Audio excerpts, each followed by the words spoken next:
ஒரு பில்டிங்கோட உயிர் மூச்சு சாயில் டெஸ்ட் தான். அவ்வளோ முக்கியமான ஒரு விஷயத்த எல்லாரும் பண்ணுறாங்களா, வீடு கட்டுற எல்லாரும் ஃபாலோ பண்ணுறாங்களான்னு சொன்னால் கிடையவே கிடையாது. ஏன்னா இந்த சாயில் டெஸ்ட்னா ஏன் எதுக்காக பண்ணுறோம், அதோட முக்கியத்துவம் என்னங்கிறது நிறைய கிளைண்ட்ஸுக்கு தெரியறதே கிடையாது.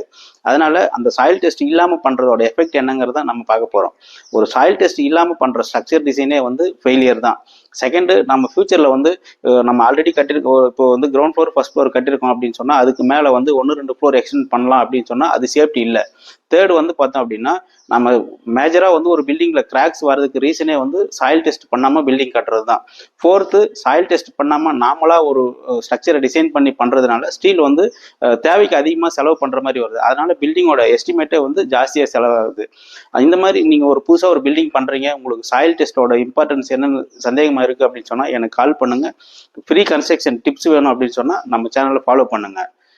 இந்த வீடியோ வந்து உங்களுக்கு பிடிச்சிருக்கு, இது யூஸ்ஃபுல்லாக இருக்குது அப்படின்னு ஃபீல் பண்ணீங்கன்னா உங்கள் ஃப்ரெண்ட்ஸ் மற்றும் ரிலேட்டிவ்ஸ்க்கு வந்துட்டு ஃபார்வர்ட் பண்ணுங்கள். நன்றி. நான் Sasikumar, civil engineer, building consultant.